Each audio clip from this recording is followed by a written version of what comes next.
This is Dee. And this is Shelby. And we're from Bxtch, Please. Welcome back to another episode. This is episode 44. 44? I think, I don't know. Yeah, 44. Your guess is as good as mine. I'm pretty sure it's 44. Yeah. Any hoozle, we are... we are here to do another episode. Yeah.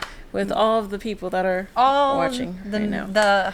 All the millions of people, hundreds, thousands trillions, of you guys, millions. trillions of people in here. Because we're just that good. We're so popular. So we're happy you're here. We're happy you're here. But yeah. Before we get started... How are your screws? My screws? Yeah, I always ask you first. No, we asking you today. This is not how we normally do it. It's going to throw everything off. The whole thing. The whole groove is gone. Off. You threw off my groove. You threw off my groove. The groove. The groove. Oh, my screws are... They're there. Uh-huh. They're very tired. Yeah. They're very, very tired. So I just started a new medication, guys, and it is kicking my ass. I am very nauseous. I'm getting headaches, and I'm having a bit of an insomnia. So I have probably slept a total of maybe 6 hours in the last 4 days. Yeah. Ooh, that's sad. Yeah. It's a lot. Yeah. So my screws are tired. Yeah. How are your screws? I don't really know. Yeah. Honestly. Yeah. It's chaos in there. Some people are laying down from exhaustion. Some people are screaming at the top of their lungs. The mechanics are falling apart a little bit. Trying to stay together. It's just been, I don't know, the past couple weeks have just been a little rough. Yeah. It's been a lot happening. happening. A little rough. Mentally, emotionally. I also think I'm ovulating. Yo, the cramps that I have been having. Yes. Oh my gosh. I was like, at this point, just let me bleed. Yeah, just let me die. Honestly, it's painful. The pain has been so bad. Yeah. And I'm just like, why are my cramps acting like this right now? Yeah. It's insane. Yeah. So I get it. So maybe ovulation. Maybe. Yeah. I don't know. It's been a lot though. It has been a lot. It's been a lot. Girl, I understand. Just my emotional state, for maybe 20, 30 minutes, I might be cool, calm, collected.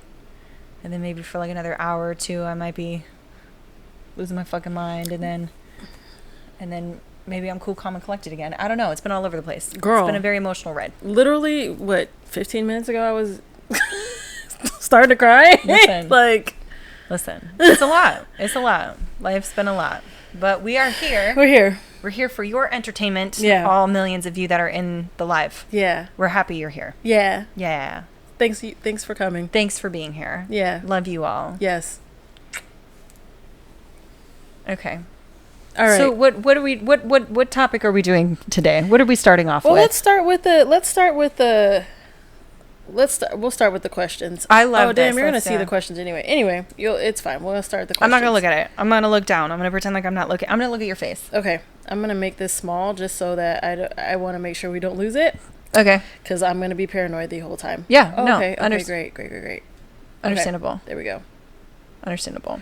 Ooh, I almost closed out. Girl. See? This is what I was talking about. Exactly what I was talking about. Okay.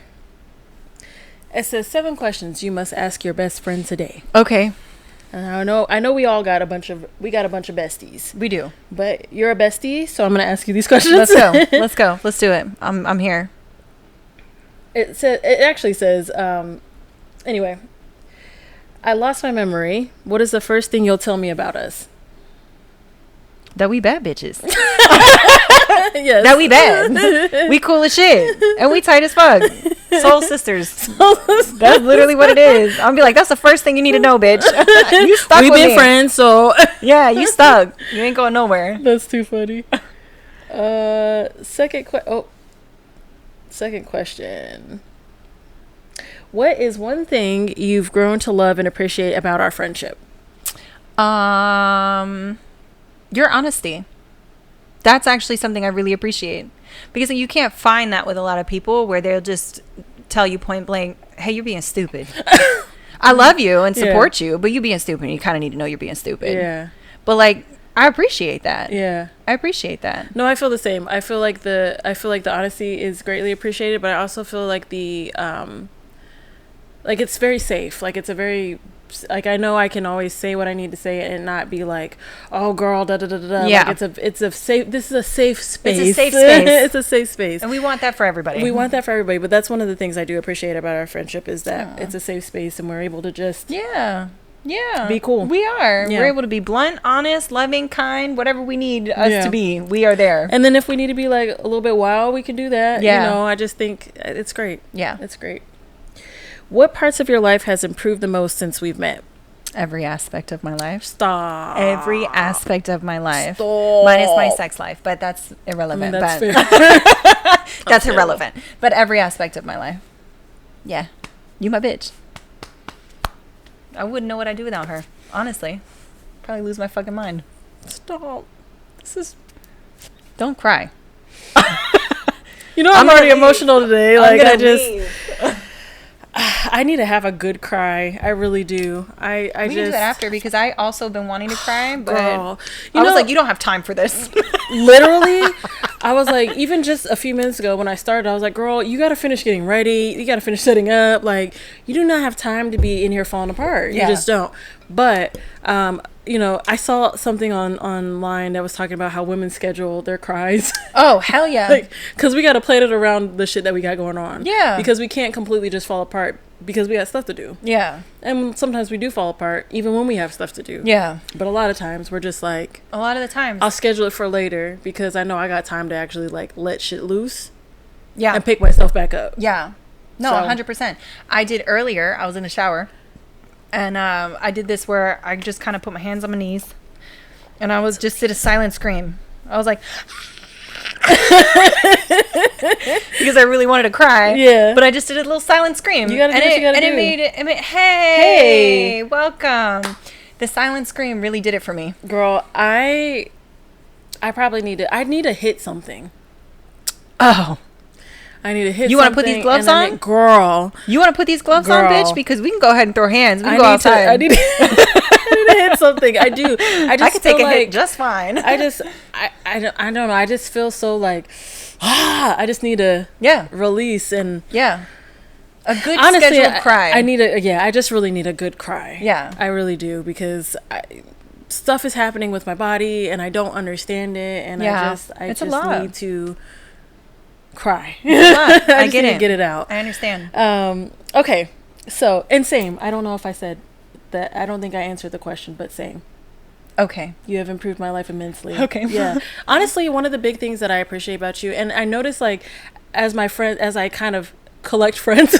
Yeah. Because I have like friendships that have like been lasting and then I have friendships where I meet people and then they kind of disappear. Yeah. But I've noticed just over time with the group of my besties, like you guys have each helped me get more comfortable with who I am and be more confident in myself regardless of like what I got going on. And that's one of the things I can say I really appreciate because it really does, like it helps give me even more confidence that, you know, I needed, or maybe talk about things that, you know, I hadn't considered. You always give me a really good perspective on things that like I just hadn't thought about. Yeah. Or maybe even considered, or I mean just it's a lot. Thank you. Also, Shelby's birthday was yesterday. So stop. Happy birthday to Shelbs, even though it's a day behind. But happy birthday to Shelbs. Yeah. Thanks, Frank. Shelby's so always hit that couch pedal. I need something more person shaped. That's why I said she can go ahead and throw hands with me. Yeah, I need something more person shaped. I can take a hit just fine. I know how to block. Yeah. Dip, dive, dodge, duck, and dive. Dodge, duck, dip, dive, and dodge. Okay, so do you think we would find each other in another universe in different lifetimes? Fuck yes. I feel like we were probably friends in a different lifetime. I feel like in a different lifetime we were fighting battles together in some sort of way. Hell yeah. I feel like in a different lifetime, absolutely. Yeah, we were on a like field fighting for our lives. Hell yeah. Well, yeah, we would have been both on a field. We would have been out there in the hot sun. Girl, you would have been out in the field. I would have been inside cleaning them goddamn toilets. Because you know these Latinas are the ones that are always the fucking janitor or the custodians or something. Like, he said go ahead and randomly hit an X then run. Man, I don't got no beef with no exes. I got a couple I could throw hands with, but I got no beef with no exes. But yeah, What the fuck was I saying?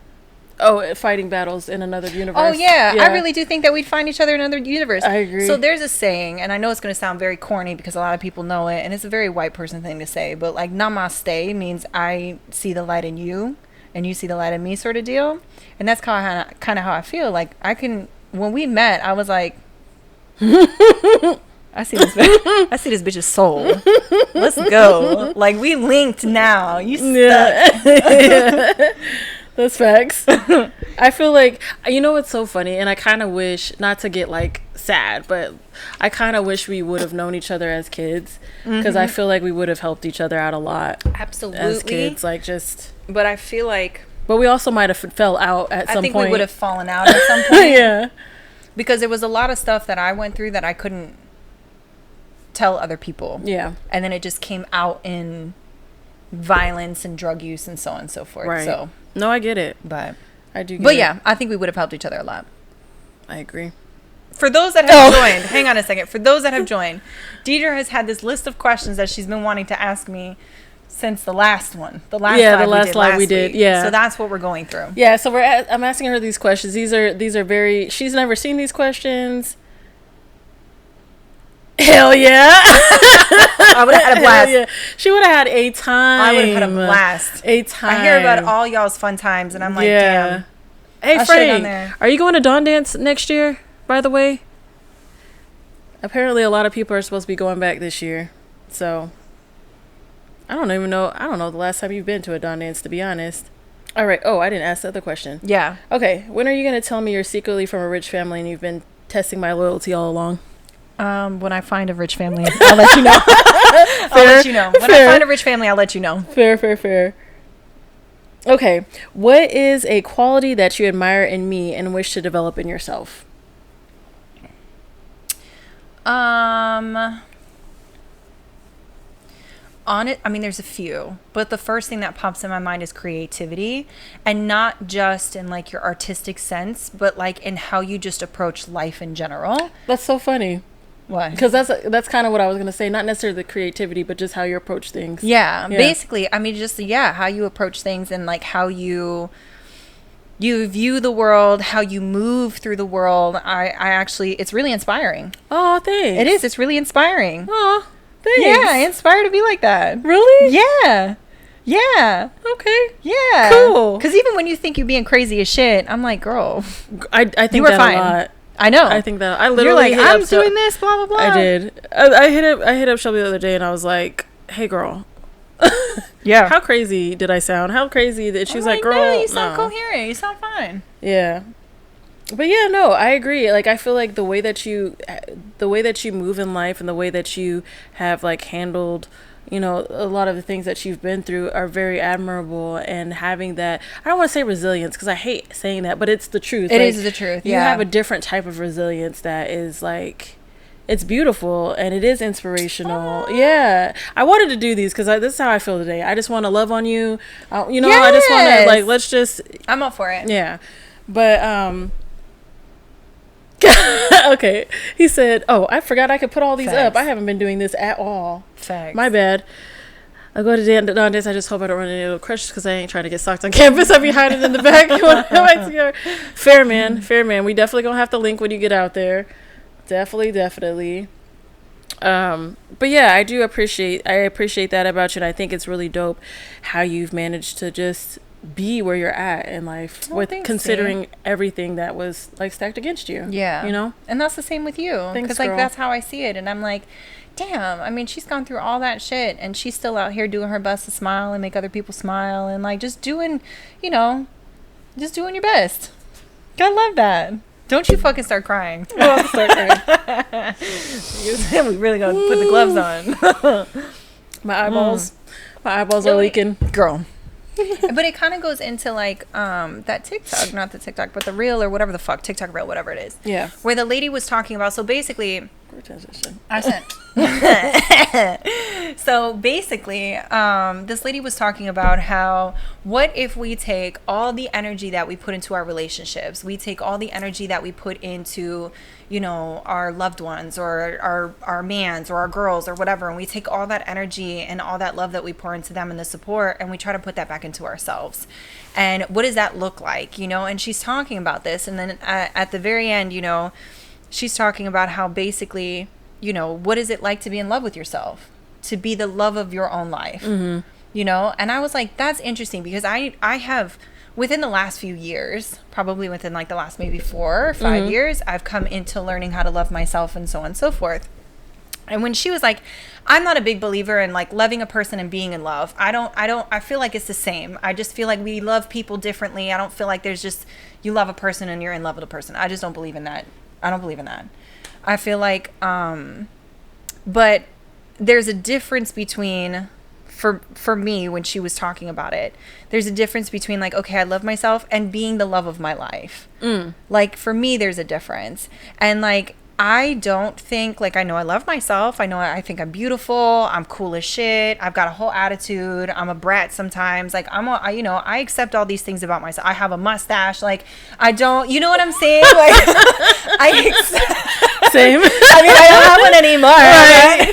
But, shout out to shavers. But yeah, so, you know, I think about these things, and I think about, you know, that I do love myself and I accept a lot of things about myself, but am I the love of my life?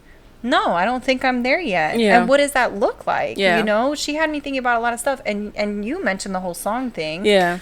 You know, and it was, I don't know if you want to talk about it, but yeah, we can. You mentioned, what if we sing some of these love songs to ourselves? What does that look like? You know, instead of listening to a love song and thinking about another person and being, you know, dead set on that person, what if you listen to that same love song and just be dead set on yourself? Yeah. And thinking about you and you know, how beautiful you are and how great of a person you are, and the want and need to be, you know, loved by yourself. Like, it was just kind of a little, oh shit, for me. Yeah, I mean, I think I kind of agree with you on the, like, being the love of your own life. Like, I don't know. Like, I just don't know what that looks like. And I feel like as it does with everything, it's different for every person. Yeah. And I feel like, you know, I agree. I love myself. I love who I am as a person. I love everything, not everything about myself, honestly. There's some things that could honestly go. Yeah. Just being real. But I'm glad that they exist, because I would not be the person that I am without them. Exactly. Howsoever, that shit can go. Yeah. But I think about that, like, what does that look like for me to be in love with myself? And I don't know if I would find it. Yeah. And the only reason I say that is because the person that I was last year is not the same. Yeah. So, like, I feel like I'm constantly changing. So to kind of fall in love with that is hard, because you're constantly changing. So if you're looking for the set thing of like, oh, I'm in love with this, and then you change and you're like, okay, just kidding, now I'm in love with that. And I feel like maybe being in love with myself is just being in love with the self that I am and what I will be in the future. Yeah. And so as it continues to change and grow, that maybe will form more. I'm not really sure. Yeah. It was an interesting thought. And when I saw the video, I started thinking about it, and I was like, what does that look like? How does that look? What do I do? You know? Yeah. Because even when we were talking to Sora Copeland, she was talking about loving herself more and what that Vita, looked like. By the way. Vita. Sorry. I just want to tell y'all, Vita, who we had on the episode two episodes ago, I only call her Sora Copeland. This was probably the first time that I had ever called her by her first name ever in my life, as many times as I did, and I had to get that shit in. Yeah. So, but I say Sora Copeland because she's my soror, but yeah, everybody else refers to her as either Miss Copeland or Sora Copeland. Vita Copeland.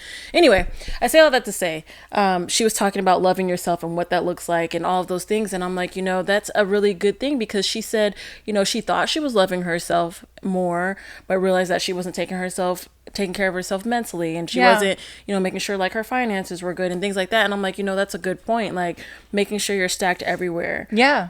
But I don't know, falling in love with yourself, I feel like, is that not loving yourself? I mean, yeah, it is. I think for me, it's like, I I'm going to be in a relationship with myself for the rest of my life. I mean, I'm going to be in a relationship with myself. People are going to come and go. People could, pass away. They could die. They could be here. They could not. They want to leave. They want to stay, whatever. Yeah. But I'm going to be in a relationship with myself for the rest of my life. Yeah. And that's basically like a marriage. Yeah. Like, in marriages and just in long-term relationships in general, whether you're married or not, people change. Right. And you have to learn to either accept them and love them for that way or don't, or whatever you decide to do. And it's just like, as I change and grow and as I learn more about myself and what I like, because I'm 33 years old, like I'm still learning about myself and what I like and what I don't like. And, I like to paint. I don't like to do this. Actually, I said I like to do this. I actually don't like to do this, you know? And I'm learning these things about myself. And there are things about me, like you've said, like I don't like. There's stuff about me that I absolutely don't like and that I work hard to change. And there's going to be more stuff in the future that I realize, hey, I actually don't like this either. I got to change it. But it's like with anything, with any sort of long-term relationship, I'm going to have to try to work on being in love with myself for the rest of my life. Yeah.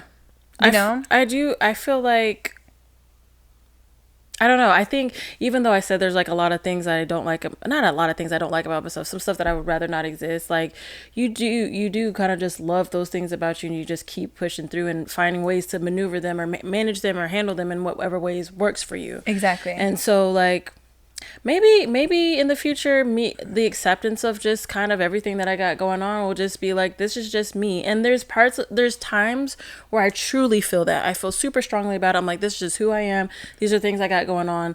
That's it. And I feel great about it. And I feel like, I just love who I am. And I love all these things. And then there's days where I'm like, I hate it. I absolutely hate it. This is rough, and I feel like you do have that because that's just kind of what you have with a relationship. Yeah, it is. Some days you're going to like yourself, some days you're not. Yeah. But that deep soul, like, okay, I might not like myself today, but I'm still in love with myself. I still want to be with myself. I still want to be around myself. Yeah. Like, I still want to love on me. You know? I saw, I think it was, I don't know if it was one of those shows that we were watching. It wasn't My Strange Addictions. It was like one of the ones where the lady married herself or whatever. Yeah. So homegirl, My Strange Loves or something like that. Homegirl married herself, and then like after a couple of years, she was like, I can't stand this bitch either. She gotta go. I need to get rid of her ass. Girl. And I was like, damn, that's But that's like with some internal self-hatred right Oh there. yeah, but I'm like, if you don't even fuck with yourself like that, how do you expect somebody else to want to be in that with you? Before I continue on, I want to get Frank's thing. I saw that. Oh, wait, where were you going? Right there. Oh, right here. Okay. Since y'all asked it, no? 812. 812 was the first one. 812. Okay. Yeah. I can already see those beautiful Brazilian shovels on Yes. Nice. Sending all the bodega energy. Hugs. Love. Hugs. Yeah, you'd be chilling right here. Yeah, you'd be sitting right here on what do we call it? Sheila. Sheila. This is Sheila, y'all. He said, sitting with Sheila. Since y'all asking questions I like to ask, what was the thing you wish you heard more earlier in your lives that would have made more positive impact in your adult lives? Honestly? Ooh. You're trying to make me cry today. For me, do you mind if I answer? Please. For me, you're enough. You're enough. You are loved and you're enough. That would have been great to hear.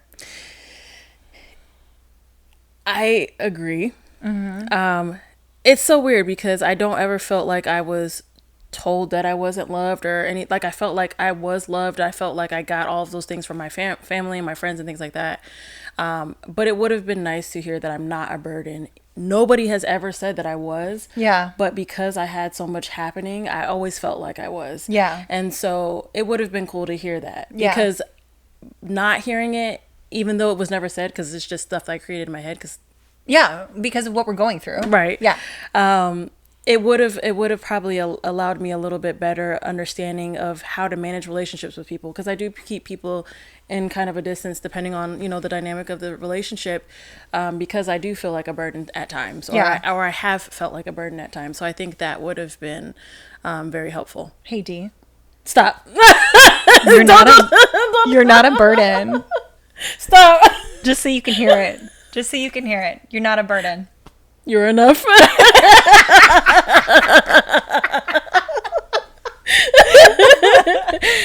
No, I mean, I didn't get love like that in my house. You know, anytime that I did have any sort of attention or love, it was either a violent attention or it was they were drunk. Yeah. So nothing ever felt authentic. Nothing ever felt like real. Yeah. Like I never felt really loved or that I was enough. I mean, my mother put me down. Yeah. No, she put me down all the time. I was all sorts of terrible things to her on a daily basis. So I totally understand that. I definitely understand that. And it's unfortunate because when you're hearing that at a young age or you're not seeing you're developing. Yeah. Yeah. And it's especially during those years that are super, it does. For life. Because those are super informative years and those are developmental years and how you kind of build how you handle relationships, yourself. Yeah. Just people in general. Yeah. And yeah, I mean, I feel that. It's such a weird thing though, because it's like... I'm looking something up. So no, you're fine. It's such a weird thing because you said, you know, you didn't experience that a lot. You didn't hear it a lot. And I felt like I got a lot and I still managed to find a way to be like, well... But you also had a shit ton of other stuff going on. I mean, I had a lot of other stuff going on in my life, but it is interesting. Yeah. Because you have two completely different situations, two different scenarios where, you know, one experience one over the other and we're still in the same situation where we feel like we're not enough. Yeah. You know what I mean? Yeah. It's always weird. Yeah. It's always weird. Yeah, go ahead. Okay. I'm not going to lie. There are things that I hated about myself that I absolutely love now. What are the things you love about you now and that you hated before? You know what's funny? Even though I talk shit about it all the time, I really hated my skin conditions, all of them. I really, really hated them. And I actually really love them now more than I probably did before because I don't know if I would be the person that I am without the skin conditions. And I mean like the acne, the HS. I don't know if I would be as chill of a person. I don't think I would be as like, I don't want to say humble, but I don't think I would be as cool. Like I think I would be low-key a bitch. If I had clear skin and this body, bitch. She would be president right now. I would probably, girl, who knows where I would be. I'd be doing all types of wild shit. Just throwing that thing out. What? I mean, like, you see me? Yes. Clear skin and a fat ass? Please. Yeah. Please. I hated everything about myself. I actually can't think of one thing that I liked about myself when I was younger. Yeah. Yeah, I didn't. Damn, this is a good question, Frank. Damn you. I did not think that I was worthy of anything in this world, period. Like, I was told from very little that I was all sorts of terrible things. So I didn't like anything about myself. I didn't like the way I looked because I was made fun of for my looks. I didn't like the way I talked because I was made fun of the way I talked. I didn't like the way I spelled my name. I didn't like anything about myself. Yeah. I was extremely insecure, and it came out in aggression and humor. Humor saved my life. I am so funny because I'm so traumatized. So here we go. The most traumatized people are typically the most hilarious. Let's talk about it. Facts. Oh, he's gonna make you repeat something. Why are we? Repeat after me. I am not a burden. I am a blessing, and it is not my responsibility to explain that to unworthy people who do not value how fucking dope I am in real life. Yeah. Facts. That is facts. He said clear skin and a fat ass got me. I'm just saying, man. So I wanted to say what I was looking up. There's a book actually that talks about it. And if you want to share it and when you do the edit, but it's called What Happened to You by Bruce Perry and Oprah Winfrey. And it's about how there's a part in that book that talks about how when you're younger, especially between the ages of like probably 5 and like, I think it's 10 or 13, is where you get most of your development, where your neural pathways are developing essentially. I mean, from infancy and newborn to probably about, I think like 10 or 11, if I'm not mistaken. But your neural pathways are being created during that time due to your environment and the love and the interaction that you have with the people that are around you.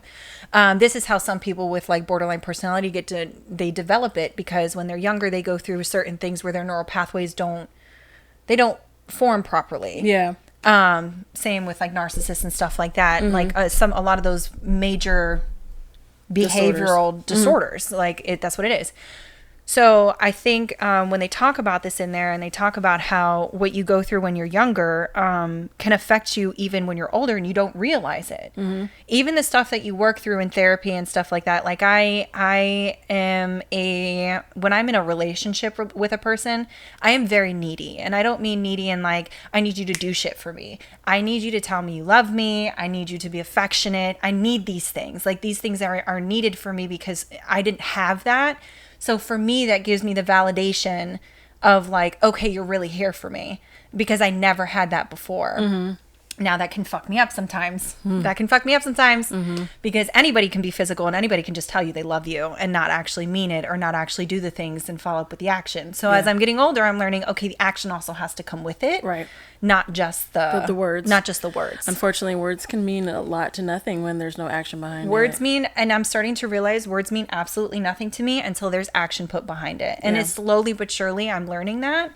It's sad that I'm learning that in my 30s. And, you know, I wish I had like a more productive and like healthy childhood.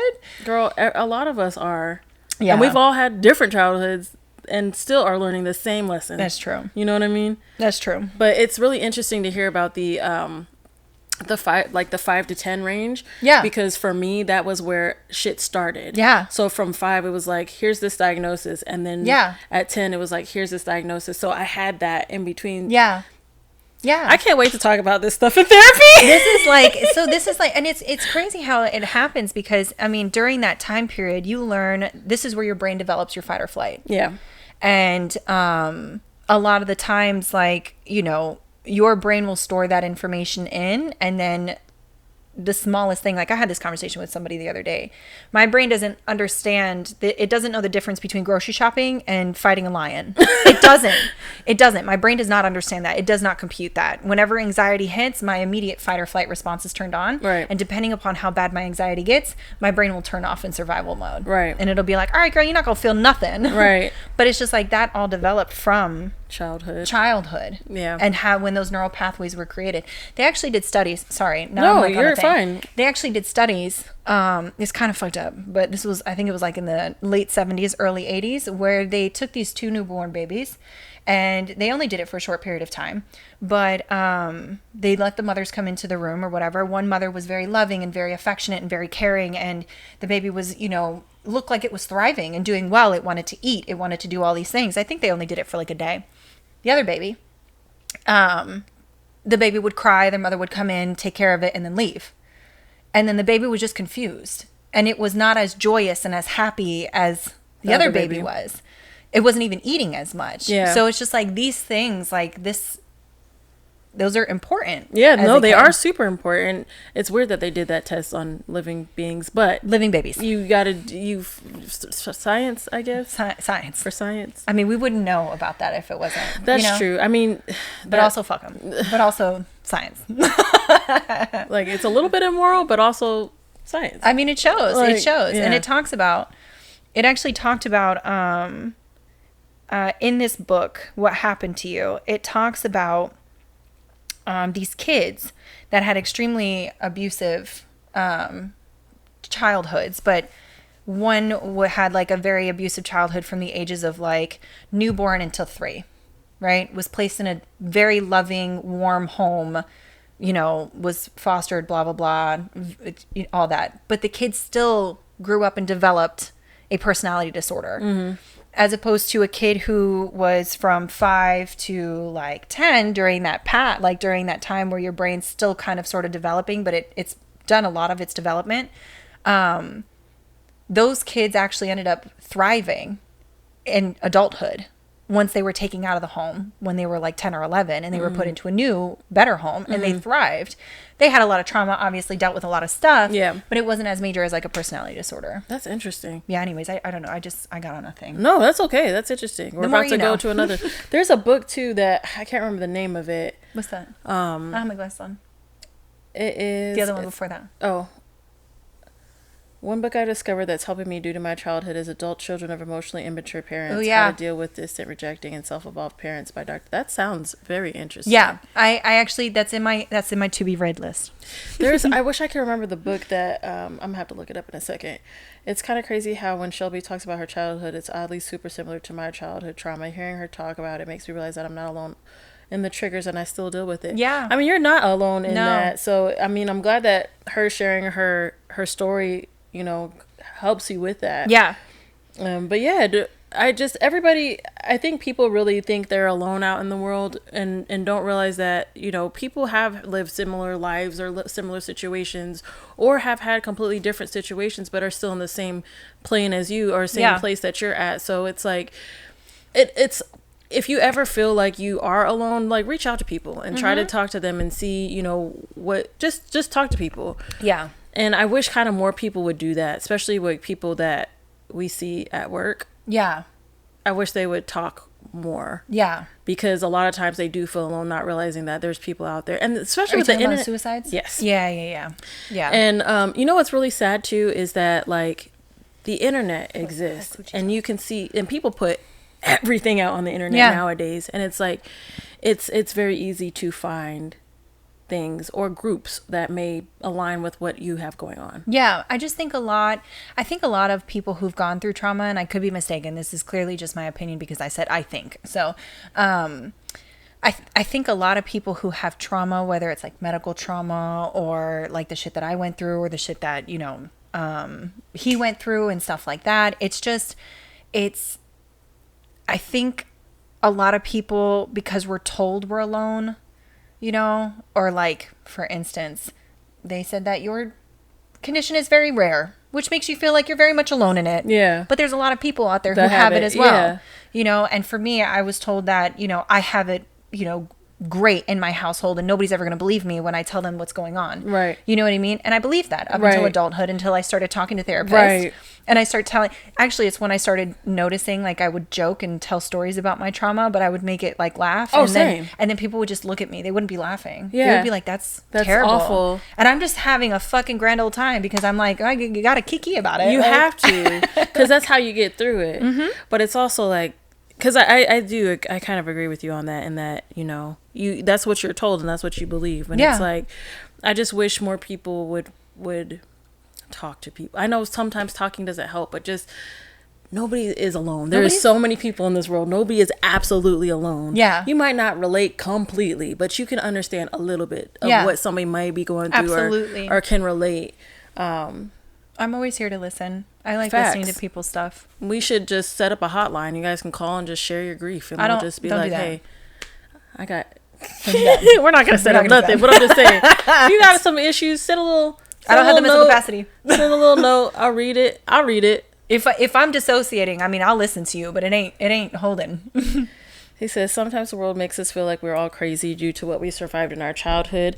That's why I don't share a lot of information with people, because some folks will weaponize it against us. Oh, absolutely. You know what's so crazy? I actually briefly dated this guy who like didn't want to tell me anything about his life because he felt like I was going to use it against him. Yeah. And he was older, and I was just like, that's really interesting. Yeah.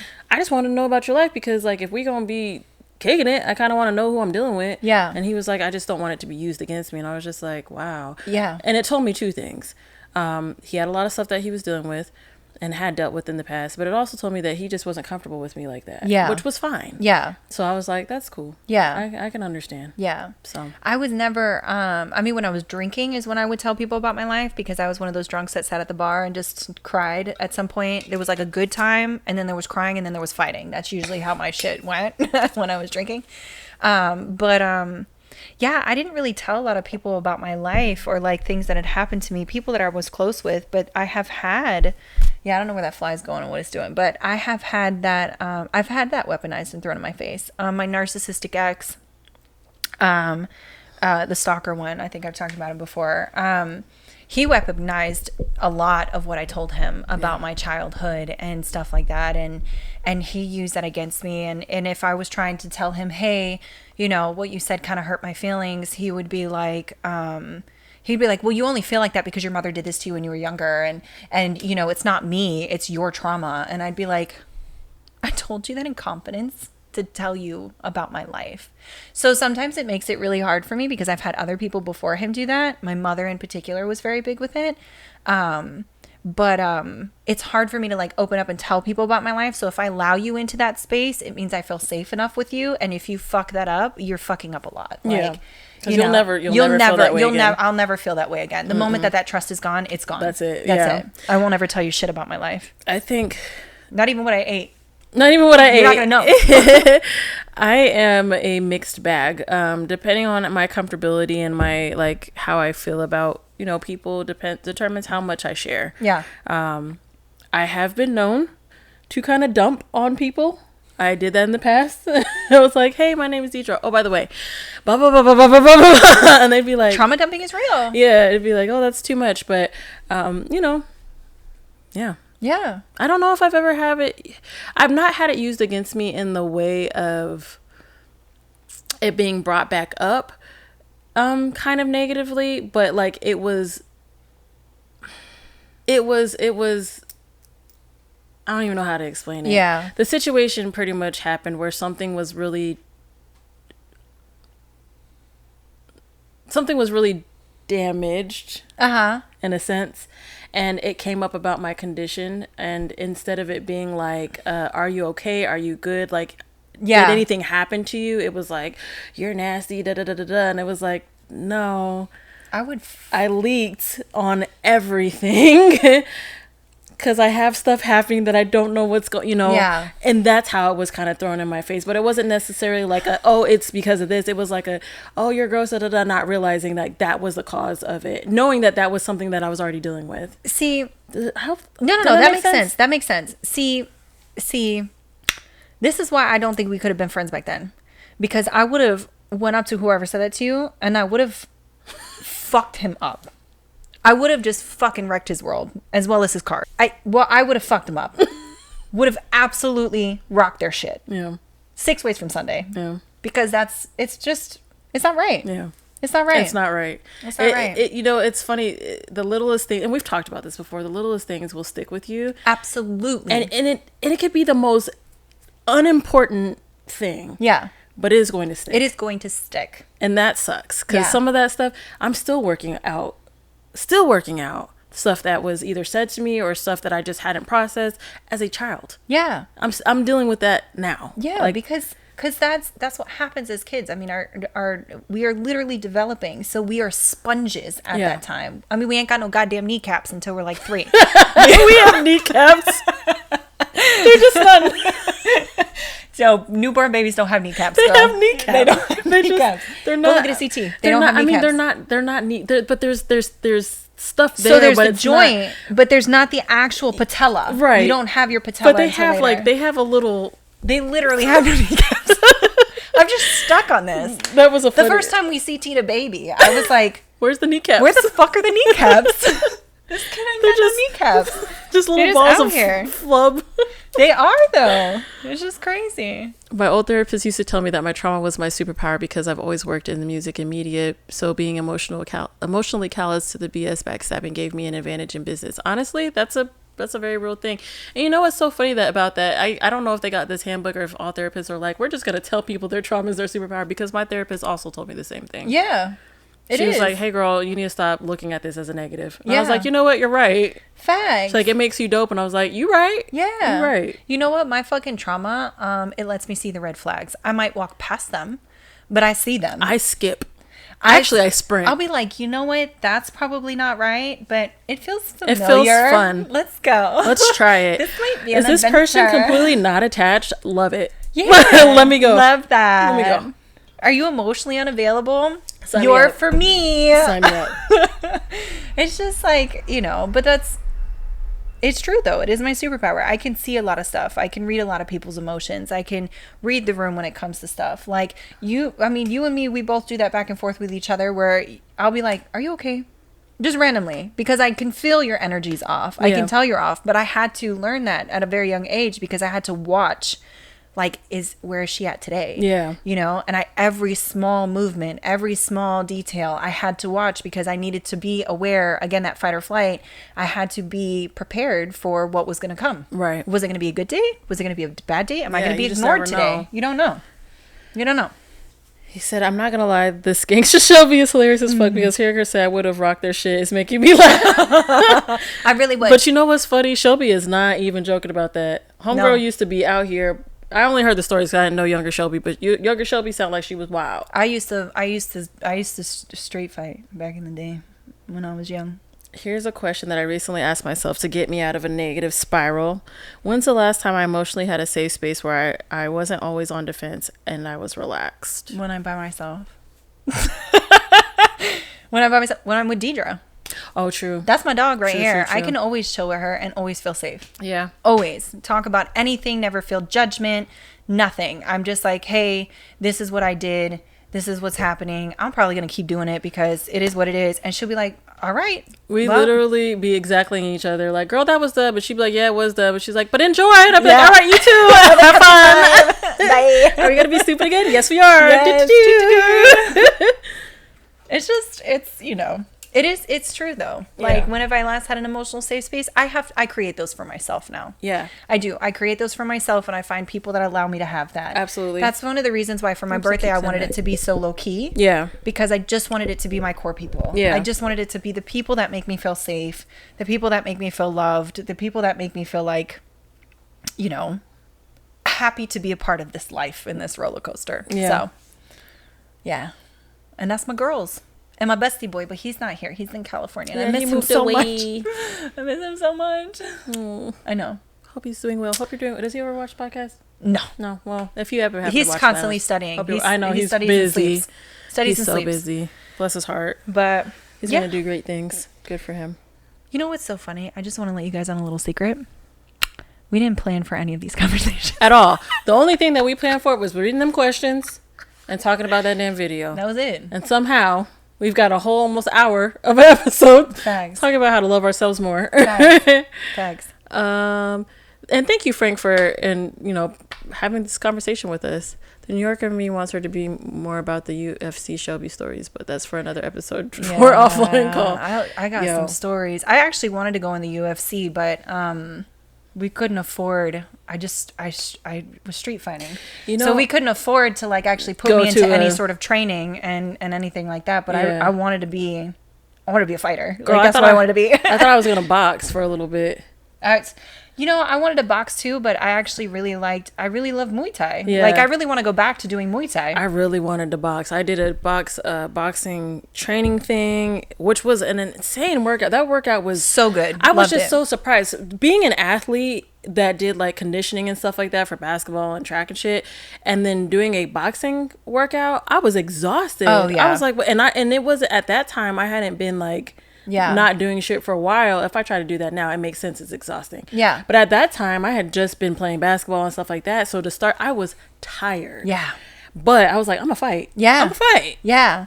I wanted to do that so bad. Well, I wanted to be a Marine, but when I wanted, the whole reason why I wanted to go into the Marines was so that I could learn hand-to-hand combat training. And so that I can learn, because I actually wanted to go into the Marines and become a sniper. Anyways, I wanted to do all sorts of, I really wanted to get big in the fucking military. Like, I wanted to do like crazy operatives. Like, I wanted to be like crazy operatives. Like, I wanted to be like a whole fucking spy. Like, that's what I wanted to do. I did. I wanted to do that. Low key, I wanted a life like that. That's the reason why I wanted to fucking get into the Marines and the military. Not to derail the conversation, but you know what? When I thought I was going to go into the military as an officer, I wanted to do special investigations so that I could do exactly what I'm doing right now. Is doing autopsies. Yeah. That is all I wanted to do. Yeah. But I just wanted to do it as an officer because I would have been making way more money than I'm doing now. But I never did it. Anyway, continue. Yeah. No. That was pretty much it. That's how crazy I am, because that's what I wanted to do. Yeah. That's what I wanted to do. Shelby looks wild short in real life, so I know her overhand was crazy. I mean, she's shorter compared to you. She's only a little bit shorter than me, and she's not shorter by much. No, I'm 5'6". So I'm 5'6", and I used to be just solid muscle. Now I'm muscle and with a little chunk. It's fluffy. Yeah, nicknames. I'm squishy, I'm and I like it. The fupa's good. I'm squishy, mushy, fluffy, gushy, all of it. I'm cool. I like the way I look and feel. I could stand to lose maybe like 5-10 pounds, but I don't. I like how solid I am. I do like the solid. I am very solid. I do like the solid. But Sniper Shelby has emerged. New nickname. You should actually change your Call of Duty name to Sniper Shelby. Well, actually, I haven't sniped yet, but true. But yeah. I don't know. I mean, it was just, I was wild when I was younger. It's so crazy. The life that I wanted to live then and where I'm at now is like totally different, because I really wanted a life of like, and I don't know how else to put this, because I didn't want a life of violence, but I did. I wanted a life of violence, but I also think that stems from the fact that I wanted to be able to protect myself and I couldn't for so long. Yeah. So I think that's where it came from for me. And I wanted to make sure. And that's why I learned how to fight. That's why I learned how to do these things, you know? And I'm not like the most accurate fucking fighter, but I can kick a grown man's ass. You do what you got to do. You don't have to be accurate to get somebody down. I am not above snatching somebody by the hair. Like, I'm not. He said you're 6'6"? Oh, yeah, that's right. I forgot you were that fucking tall, I don't bro. remember. You're really that tall? I forgot. You're killing me with this merch. Squishy and Gushy is a merch. People are gonna be like, what the hell do y'all talk about? Because it sounds sexual. Yeah, well, you know what? Sex sells. Sex do sell. We're gonna have to come on here next episode in crop tops and little shorts. Yeah. With our titties out. Yeah. So we can get more views. Girl, I thought maybe these shorts would do it, but next time I'm coming in a parka with gloves. with gloves and with the gloves and a hat and like some one of goggles. Those big rim hats. Can we do that? Can we come on here wearing a really fucking weird ass outfit? You know what's so like funny? I want to wear like a whole church fit. I have two huge brim hats. I mean huge. Let's go. We'll have to sit like this. Yeah, we're gonna have to sit like that because you won't be able to see our faces. Yeah. But anyway. Yeah. Well, it'd be what it be. Dang, I didn't realize you were 6'6", man. I don't know why I thought you were like 6'4". Tall as shit. I don't even remember you being that tall. Maybe every time I stood next to you, I had on heels, so that makes sense. Well, Deidre, you're also tall, girl. I'm not 6'6". You're 6 foot. I am 6 foot. Deidre is 6 foot. I'm actually 6'3". Yeah. I might look like 5'8", but I'm actually 6'3". I have a soul that's 6'3". Yeah. She thinks she's 6'3". She really do. She really do. Oh, that was the same one. But yeah, I mean, so going back to what we were talking about originally, about just bringing it full circle, bringing around town, learning to love yourself. Yeah. You know, I think learning to be in love with yourself and be the love of your life, you know, it requires going through the trauma. It requires going through those things and unwiring and relearning and doing all of that so that you can learn how to just be with yourself and love yourself. You know, I did a lot of distractions, so I didn't have to pay attention to my life or myself. I did that too. Yeah, and that was drugs, sex, and alcohol. That was what it was for me. Yep. And it was just like, you know, I was actually just having this conversation today. Anyways, we'll that can be a topic for another time. You know what's I'm curious to see, because as I've been realizing things about myself as of late, and I'm curious to see with kind of how things are going to be going with my sessions and things, how differently my interactions with just people and how I handle myself will be moving forward, because I have realized certain things about myself and why I happen to put myself in the situations that I do, or the type of people I allow in my life or whatever. And I feel like I got a good group of people in my life, like don't get me wrong, but just in the past, like thinking about that, I'm very curious to see what is going to be the end of all of that. Yeah, because I mean, it's interesting, because for me, when I started this therapy, the EMDR therapy, I think I was in it for maybe about a year when I realized I've got to divorce this man. I cannot stay here. I can't do it anymore. Like, I can't be friends with this person anymore. I can't have this person in my life anymore. I don't want it. I don't need it. You're triggering me. I tell you you're triggering me. You're not fucking listening.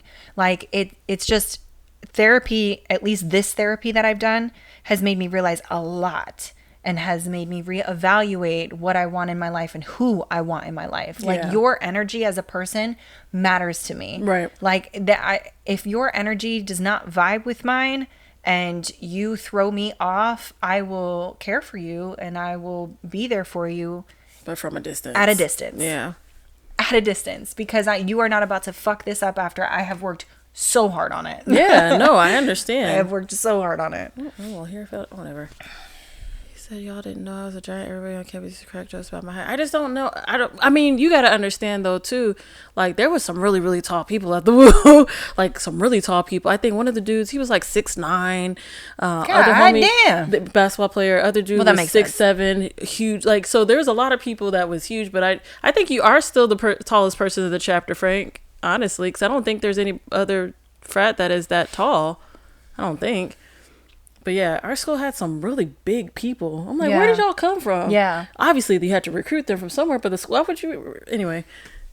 I look at tall people and I'm like, you were birthed as a baby and you were probably the same size as me. How the fuck did you get so big? No, they was like this big. They was like air. This big. The air hit them and, then they were like. My dad used to tell me that. They just did like a long stretch. Yeah, they're just like, god damn, I've been cramped. Space. My dad used to tell me that when I was born. He's like, you were so tiny, and then like I don't know, the air got to you, and you just started growing. He's like, but you didn't have a growth spurt. I'm like, that's crazy. Yeah. Imagine had I had a growth spurt. Girl, I had a growth spurt. I think I grew 4 inches between 5th grade because I was already the tallest in 5th grade. Yeah. And then I grew like maybe 4 inches, and I actually have stretch marks on my knee from growing so fast because the rest of my body couldn't keep up. That's also why I have really bad knee problems. Okay. Why? Because my patella doesn't stay in place. It's because my joints, the rest of my body grew so fast that my joints couldn't keep up properly. And then it just kind of, I don't know, did what it did, I guess. I don't fucking know. I just remember being in kindergarten and she was very short, to be fair. Yeah. But I was taller than my kindergarten teacher.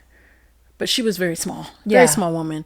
And then I just kind of gradually grew. But I had always been like the tallest person, but I never actually had like a growth spurt. Yeah. Which I am very grateful for because had I had a growth spurt, my scoliosis would have been insane. Girl. Because that's what one of the concerns was. Having a growth spurt? Yeah, because I had the brace from, for those years. And they were like, if she hits a growth spurt, we're gonna have a problem. Yeah. All my little boyfriends and girlfriends or whoever I was like had a crush on at the time were always significantly shorter than me. Oh, me too. Always significantly. I remember being in love with this one little boy. He was just so tiny. He had to be like this big to me. Like we were like this, and I just loved him down. His name was DJ, and I was in love with him. Really? I was in love with him. He was this cute little black boy, and I was in love with him. He in jail now somewhere, but I was. He was bad. He was a bad kid, and I just fucking loved it. I was like, yes. I can't. I was like, we gonna be bad together. We're gonna be bad together. I'm gonna be your body too. You my boo, and I'm your. I mean, we would stay on the phone, and he was like, I love you. This 5th grade girl. We're gonna run away together. Blah blah blah. And the last I heard, he in jail. Girl. So that's how you know my bicker's been off for a little while. Girl, listen. I used to be. It's so funny because I didn't actually like. I like the thugs. I don't know. I didn't have like my first boyfriend until I was in like high school. I think I was like 17, 18. But I had crushes on people all the time, and I was just like, that was probably the beginning of my villain story. Yeah. Because I was like, these people think I'm not great. I'm great. I am so good.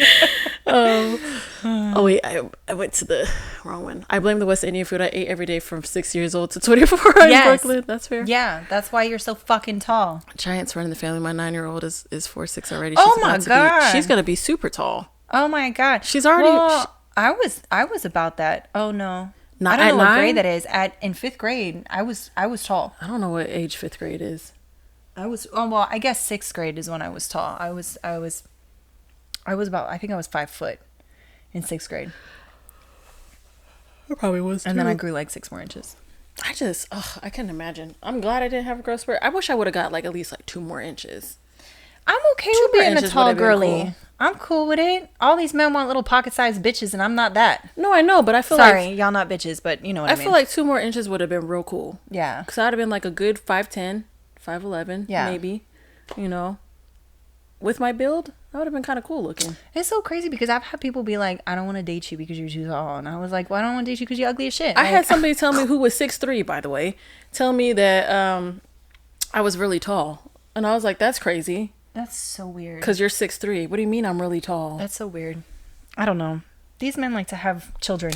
basically. I was like, Little petite things. you know, it's the image that, you know, you see where the guy's like really tall and the girl's like really small, and even if the guy's not super tall, the girl's still really small because the height difference. And Yeah. they like to do the little cute shit, and if you got a big bitch, you like, Well, that's the thing. you doing the cute shit, but you behind you in front of the big bitch, and you got, you know. Yeah, but that's the thing though, is like I've heard men be like, I just want to be able to throw my girl around. It's like, okay, well then go get strong. Like Go to the gym. Go to the gym. Like I know a lot of guys that can bench me. Facts. I know a lot and squat me. I know a lot of dudes that can pick me up, no problem ass. But it's just like, okay. Yeah, I'm not trying to say women are bitches. It's just a term. It's a term of endearment. It's a Is that term what of we're about to do? endearment. That's what it is. Because I'm also a bitch. We all bitches. We all Men bitches. too. Bitches is gender neutral. Yeah, bitches is gender neutral. Because men bitches and women bitches. Fuck Like that's yeah. it. That's it. 2 inches more would have been good. It's a huge pause. That's funny. No pause, man. Straight like that. Yep. Straight. Straight like that. Any hoozle. All right. Well, we've been on for an hour and 2 minutes, so Yeah. it's about our time. Wrap it up. Thanks for being here. Yeah. Thanks for commenting. Thanks Yeah. for participating. If you watched the whole thing, cool. We appreciate you and love you. If you Yeah. popped in, it did it again. How does that happen? I don't know. I think it's What because did it's we the do? end. I don't know. I don't know. It's not going to do it again. But anywho's in. Like, share, subscribe, follow, all that good shit. We appreciate the support. We still have more stuff that's coming up. We're going to have an event in December that's a in-person event. So we're very excited about that. Just working out some details. It's going to be for our 1 year. Yes. We're coming up a whole year. It's going to be a good time. But, what was I going to say? Damn, I lost my train of thought. Thanks. Anyways, thanks for being here. Love you guys. Bye. Oh, wait. I forgot. Before we head out, I can hit the outro. Because I always forget to do it. Do.